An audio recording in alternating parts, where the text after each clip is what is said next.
Mahomes' weapons are working. Xavier Worthy can catch just about anything, including some things he doesn't want, and they're shaking things up at training camp today on Locked On Chiefs. From the land of the free and the home of the Chiefs, this is the Locked On Chiefs podcast. Welcome back, friends and neighbors around the team. Today's episode is brought to you by Gametime. You download that Gametime app, create your account, and use the code NFL. You're going to get $20 off of your first ticket purchase. Terms do apply. We are breaking it all down here with Matt Derrick from Chief Digest, editor-in-chief at large, man about town. Always love that. You can see him on Wednesdays here on Locked On Chiefs. I'm Ryan Tracy, the founder of Rogue Analytics and Performance Consulting. NFL33.com, where I'm breaking down the lunacy that is going on in New York and elsewhere right now. And you can see me on RGR Football as well. So check those out. Chiefs Digest is where you can get all of Matt's work, and he's the man on the ground for us lately. We're going to get into just how scrappy is this defense. Guys making plays out there quite a bit. The offensive line gets a bit of a shakeup, what I call round one today, and we got to start with Mahomes' weapons. Everybody's stepping up, and they can deny it all they want. But, Matt, you tell me, it's a noticeable difference how much the deep ball is in this camp so far. And I won't be denied. You tell me if I'm crazy, but that's the way it feels to me. Yeah, I mean, I anecdotally, yes. And I know that seems to be the question, is that everybody's like, hey, it seems like the deep ball is more prevalent than it was last year. I'm not sure if it's more prevalent. I think it's more successful than it was last year. And let's be real. I mean, we're also don't have pads yet. So my memory of last year without pads is a little shaky. So I couldn't tell you for sure. I mean, usually during pads, it favors the offense. So, you know, I mean, you're gonna have a lot more success throwing the football, and you're gonna have a lot more success throwing the ball deep. So I take all of this with a grain of salt. But is it a nice tasting grain of salt? Yeah, because the Chiefs are having success. Mahomes is having success throwing the football, and obviously he's got, I think, three guys in particular that he's got a lot of confidence in. A fourth guy that I think he shows some confidence in. It's just whether or not that confidence is always rewarded. But, you know, there's no doubt. I mean, with Hollywood Brown, Rashee Rice, and the one day we had with Xavier Worthy, yeah, I mean, you can see that the timing is there. Those are three guys who can go get the deep ball. And they're, like I said, I mean, Mahomes is getting on the right page. He's making the right throws, making the right decisions. He looks in midseason form right now. And so I think it's more about just that there's more success with the deep ball. I mean, certainly if you look at like last year regular season numbers versus now, there's more success. So like I said, I don't know if they're actually taking more deep shots. I think that, you know, it's certainly just a little bit more that they're more efficient when they're throwing the ball downfield. I think for certain they've got three receivers that are better deep ball targets right now than anybody they had in the roster. And I'm including Rashee Rice as one of those, because I think he's better than he was last year, certainly at this time. I agree with you completely, and I don't think any play really accentuates that as much as today's play, where he beats Trent McDuffie, who has been exemplary so far in everything that I've seen, and beats him pretty good on what looked like what began as a fairly typical route, got a little bit physical there at the top and then takes it away from him and is able to take it on. We're shouting up and down about Hollywood Brown, but Rashee Rice is doing his job as well, making the next step, is he not? Yeah, it really is. I mean, and I think all these guys are absolutely doing that. But Hollywood Brown in particular, I mean, I think you got to single out because he is brand new to this offense, and we saw it during OTAs. Now we're kind of seeing it, and honestly, there was a ball today that he and Mahomes did not hit on that I still think was a good step forward, because it was a route that Hollywood's running downfield, and he's running to the spot where Mahomes is throwing the football, and he's breaking before Mahomes throws it. When he looks back, he's on target. I mean, it was a 60-yard throw downfield. Not all of those, as good as Mahomes is, no quarterback's going to put every single one of those where he thinks the receiver is going to be and the receiver is going to get there. It's not going to happen every single time.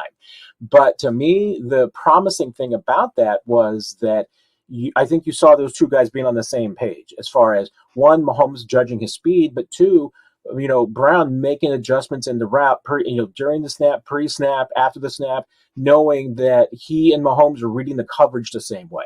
So he's running to the same spot. He's going to, like Andy Reid likes to call, green grass. He's going to the spot where it's going to be open. He knows Mahomes is going to throw it there, and then it's just a matter of adjusting and getting to the spot where the ball is.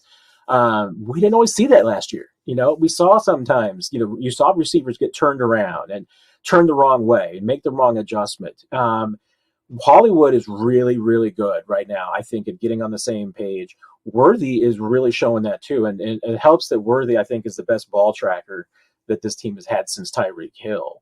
But Rasheed is, I think, light years ahead of where he was too last year as far as being a deep ball threat. I mean, last year, I even at this time, I think he was still a work in progress. And right now, it certainly looks like there's a much more comfort level between him and Mahomes. And there's no doubt Mahomes trusts all three of those guys.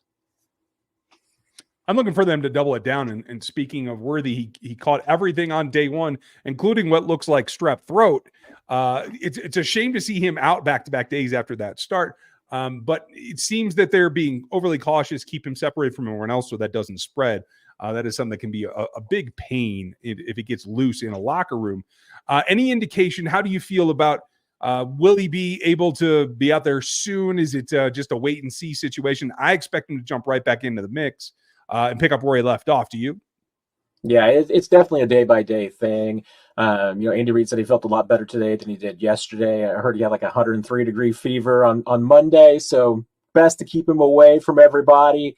They were definitely giving him treatment there. So, and I think there is a little bit of maybe blessing in disguise because obviously the Chiefs have been wanting to manage his work a little bit, manage his snaps with the hamstring still being a little sore, not 100%. Now you've just gotten 2 days of rest on that hamstring. So, it's maybe a double-edged sword. I mean, once again, you want as much work for this guy as possible because he needs to get up to speed. He missed a lot of time during OTAs. But, at the same time, I think the more time rest you get for that hamstring, and let's see, I mean, if he does not work Wednesday, that's a chance to give him 4 days off in a row before, the next practice. And that could really help the hamstring. Problem is pads come on Friday. And now you're talking about 3 practices without, that he's missed out on where he had the chance to acclimate before the pads come on. So when you get to Friday, you're probably back to square one a little bit. Like, okay, let's, he's going to do some 7-on-7, probably not do 11 team drills, probably take him off a little bit there. So it's a mixed bag. But I personally, if I'm the Chiefs, I think I would, favor anything that helps him get that hamstring better, faster. Yeah, I think I'm absolutely with you. I'm looking forward to it. I'm also looking forward to the battle that is over on left tackle. A little bit of a change today. We're going to talk about who's where and what the shakeup continues to be coming up next here on the Locked On Podcast Network. Summer's in full swing and we're getting ready for football season. It doesn't matter whether you're trying to go to MLB right now and go see the Royals or you're waiting on your preseason tickets, your Chiefs tickets for the regular season, or even those cold, snowy days. The best way to get it done is Gametime. It helps if you can plan. I fully admit that, but sometimes you just can't. And so last-minute deals are exactly what you're looking for, whether it's the section of the stadium that you want, whether it's the seat exactly that you want, or whether you're just looking for that last-minute super saver. You can save up to 60% on tickets, last minute for sports, concerts, comedy, theater, anything at Gametime. This is really important. I sit in one section of Arrowhead, and I really love it. It's a zone deal, and when that comes up, I try to go all in because they give you all-in pricing with no hidden fees. It takes the guesswork out of getting tickets for Arrowhead, but for baseball as well. You can get it all at Gametime. So download the Gametime app, create your account, and use our code LOCKEDONNFL. You're going to get $20 off of your first purchase. Terms apply, but it's super simple. Create an account. Use our code LOCKEDONNFL, and you're going to get $20 off of your first ticket purchase. So download it today. It's last-minute tickets. It's lowest prices, and they are always guaranteed. Remember, folks, we are 24/7 everywhere on Locked On Sports Today, so you don't have to listen to people shouting at you. You can just get the information you want here from the Locked On Sports Today feed on YouTube and on Amazon Fire TV. And we here at the Locked On Podcast Network, we are always available 5 days a week for free on every platform. Like and sub and hit the bell here on YouTube. Get on Spotify, on Apple Podcasts. Get everywhere that you need. And check out our text line at 816-357-8781. Thanks for making us your first listen. Let's get into what I think is only the opening salvo in what is a battle to win the left tackle spot. A change today, Matt, with Wanya Morris taking the bulk of the one snaps over Kingsley Suamataia, who went to the second team and worked with the second group. I don't know that that's anything to be overly concerned about. I think it is a step in what is a long road to week one. But how did you take it, and who do you think looked better?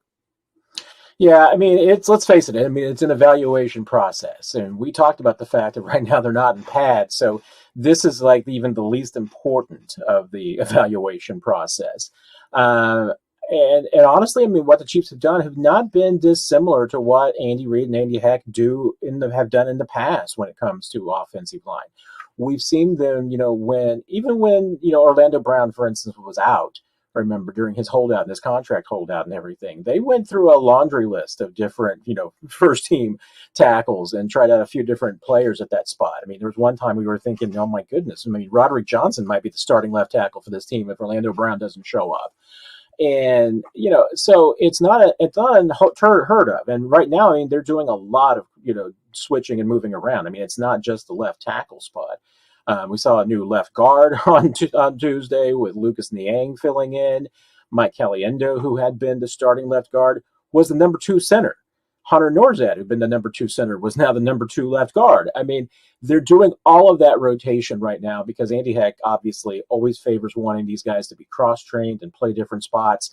I think that's good for Lucas Niang because, if he's slated in this spot to be the 4th tackle, well, the best chance to make your team as your 4th tackle is they'll also be the 3rd left guard and right guard. I mean, to be able to play multiple positions. So I think that's good for him. As far as the left tackle spot, I mean, if for instance, let's say, and I don't know if this is going to happen, if Kingsley Suamataia and Wanya Morris flip spots on Wednesday and started, Kingsley took all the first team snaps and Wanya took all the second team snaps, they would be going into the pads period having the exact same number of snaps on first team and second team. I mean, so maybe they're doing that. I do not know. I mean, Andy Reid hasn't tipped his hand. Nobody in the organization is really saying which way it's going right now. But going with the veteran, I realize it's all of 1 year of experience that Wanya has, but he also has a starting experience. So that is in keeping with Andy Reid and Andy Heck's principles in the past, which is you make the younger guy, you make the draft pick, the most recent one, prove themselves and take it. So if that is their plan, that, what they're wanting to do is put Wanya out there and give Kingsley something to chase, that absolutely fits in with their standing operating procedures. Hey, is it actually, a place where Wanya is maybe ahead?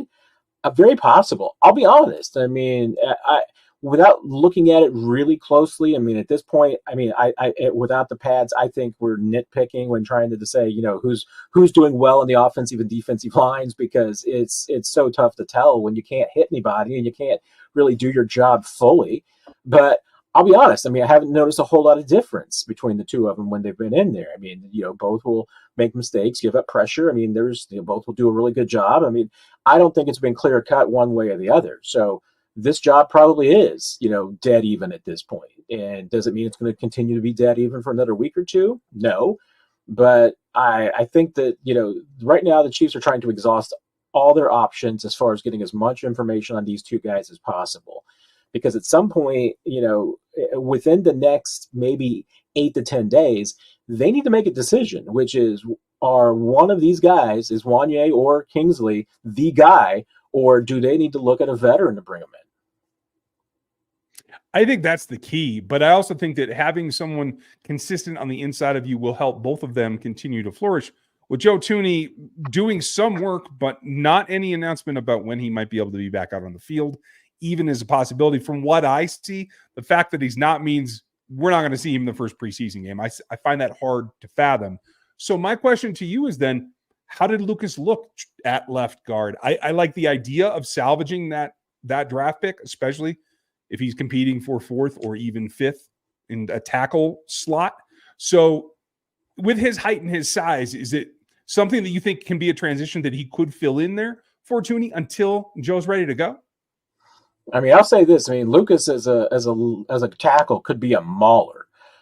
So I mean, he's a big body. He fills up a lot of space. So he's got, I think, both the skill set and the size to be a really good guard if he, really throws himself into it and really, kind of adopts it. I mean, that was kind of maybe the challenge, with Darian Kennard when trying to make that transition for him. I don't know if his heart was ever fully in it. I mean, I think he always wanted to be a tackle. Question's going to be is Lucas in that same spot? Does he really want to be a tackle?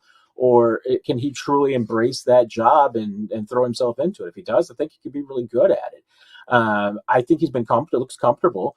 Today, I know he kind of, I one particular snap I saw, he just kind of got hugged up and swallowed by the defensive tackles. And that's going to happen. I mean, you run into Chris Jones and somebody else next to him, you're probably going to have a trouble there. And Chris did have a couple of wins today against that interior, and that's not totally on Lucas. That can be on everybody, and everybody's going to struggle with Chris Jones. But I mean, you're right. I mean, I think that the Chiefs will probably give Thuney a little bit more time off. It gives them a chance to really evaluate some of these young guys, not only Caliendo, but Norzad and CJ Hansen too. They really want to get as many reps as they can with those guys. But I will say, from watching Thuney on the sidelines, and knowing that he's coming back from a pec and looking at what he's doing with his arms and shoulders, I don't think he's that far away. Well, let's hope that he's scrappy. He can get back there. He's not the only one that is. The defense is making plays as well, and scrappy is what I'm terming them right now. Who's making that noise out here next on the Locked On Podcast Network? Passion, drive, patience. It brings the trophy home, just like the Chiefs have, and it can also affect your main vehicle, your ride or die. eBay Motors has everything that you need to maintain that vehicle, give it its peak performance, as well as over-the-top superchargers, roof racks, exhaust kits, LED lights, everything to make it speedy, powerful, and stylish, all at eBay Motors, because they have you covered. Over 122 million parts for your ride or die, and you'll always find exactly what you're looking for, because eBay has a guaranteed fit. Your part will fit your ride every single time or your money back. Because with eBay Motors, you're not burning cash. You're burning rubber. At least you're trying to. With all the parts that you need and the pieces that you want, it's easy to turn your car into an MVP and bring home that win. Keep your ride or die alive at ebaymotors.com. Eligible items only. Exclusions do apply. Guaranteed fit is available for U.S. customers only.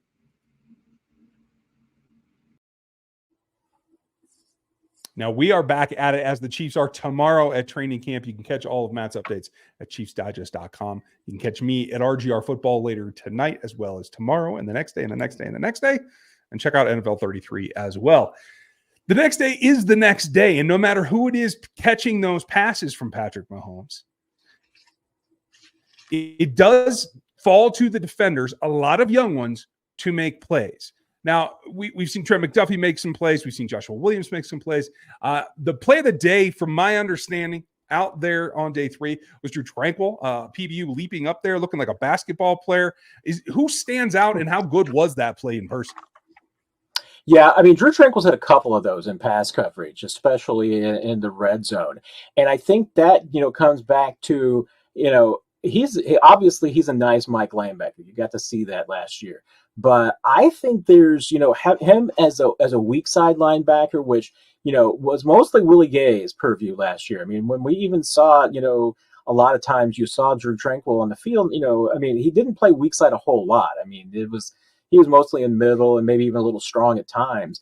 But seeing him on the weak side and seeing him, even getting matched up on tight end, but I think both those plays that we saw him make plays and I think looked like probably zone coverage, and they were also close into the end zone too, which I think just adds to the difficulty. And they were up against a couple of big tight ends, and then I think he had one against Travis Kelce and another against Jared Wiley. You got to get pretty high on both those guys to out jump them, or at least get your hands on the ball. And that's something that Tranquill has been really good at. I think him in pass coverage has been very impressive so far in camp. That looks like, if you're talking about just pass coverage from your linebacker group in general, I mean, Tranquil alone, I think I would say just makes it an improvement. The fact that he's going to be out there more in those situations, I think is an improvement. And he's certainly, I think, hey, for all the athleticism and skills that Willie Gay had, I mean, I think Drew Tranquil's better, and certainly I think he's got more experience and just a little bit more football IQ. So I think that helps give him the edge. It's not perfect. There was a play today that Patrick Mahomes just absolutely dropped it in the bucket in the hands of Jared Wiley, and Leo Chenal was in coverage on that one downfield, and he chose poorly. I mean, he could have continued. He was beat. His emphasis should have been to just, hey, I'm beat. I'm going to make sure that this guy gets on the ground. Instead, he tried to pull a Drew Tranquil and tried to leap and touch the ball, and ends up with Jared Wiley making the catch and then some by adding some yards onto it. But there was another play too. I mean, I have to give it up. You're talking about pass coverage, and Trent McDuffie has just been fantastic too. I mean, we talked about that play earlier. Obviously, getting beat by Hollywood. I mean, that's going to happen. But he's made some really good plays today. There was a deep ball. I think that one might have been Hollywood too. I don't remember for sure. Could have been McCole. McCole had a couple that got defended, but Trent just came out of nowhere to knock away a deep ball pass at the very last second. His catch-up speed there was just absolutely ridiculous, and he had an interception on a Mahomes pass that Sky Moore bobbled. So yeah, I mean even though we're talking a lot about some big passing plays and the offense being more efficient and making some plays, I'll tell you what, this defense has made some plays too. And there have been a lot of turnovers, a lot of putting the ball on the ground, and a lot of interceptions, frankly, from this defense, considering, the quarterbacks are going up against. Sure. And I think Steve Spagnuolo talked about a couple of guys as well. Cam Jones being somebody who's given them some decent reps. I'd like to know how he looks to you in coverage. And then specifically, Jaden Hicks taking the bulk. Obviously, they made a change on the depth chart in bringing Gillespie back. But those two guys in particular, who I think might be playing next to each other at times, right down the middle of the defense, how did Jones and then Hicks look? Yeah, I think that both of them look really good. I mean, especially, considering for Hicks as a rookie, I think he's dropped in there really effectively. I haven't really noticed him getting beat that much. I mean, I haven't really seen a play that was like, wait a minute, he was just dramatically out of position.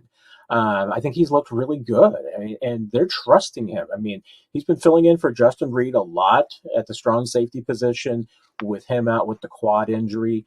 Not in base. I mean, in base, we've seen a lot of Jamari Connor, but honestly, at camp, at a passing camp like this, you don't see a lot of base. So it's been a lot of substitution. And in that case, Jamari Connor in the slot is what you're predominantly going to see. And if Jamari's in the slot, then Jaden Hicks has been in there and looked really comfortable. Cam Jones still working a lot with the twos, but I tell you what, his speed and athleticism stands out. And I know from talking to some of the people in the organization, very high, continue to be very high on Cam Jones. Obviously, they like Jack Cochran too, but it goes on down that depth chart at linebacker. I mean, the Chiefs have done a really good job scouting, and I think even developing. You will see how it goes out long term, but both Luke Washington and I keep wanting to call him Patrick Swayze. It's Swayze Bozeman, I know, but he kind of looks a little bit like a young Patrick Swayze too. So he's got the hair, everything. But really, they're really high on Bozeman. I mean, as far as a potential linebacker. And once again, I mean, this team's ability to acquire and identify undrafted, overlooked linebackers, and now Brendan Daly coaching them up. I mean, they've had a pretty good track record with that. Yeah, I'm looking forward to find those gems as we move forward. Folks, the pads are coming on Friday. We're working up to it. We're going to have more for you tomorrow as we get there. You can find everything Matt's doing at either ChiefsDigest.com or Chiefs Digest here on the YouTube platform. Matt, thanks for all your insight and letting us borrow your eyes for a little bit. Absolutely, Ryan. Anytime, you know that. Yeah, I'll come back to it. It'll be fine. Folks, make sure that you like, sub, and hit the bell here on this channel. We will be back for you tomorrow. We appreciate you being with us all week, day in, day out. We will have bonus content for you when it is called for, so make sure you are subscribed. And we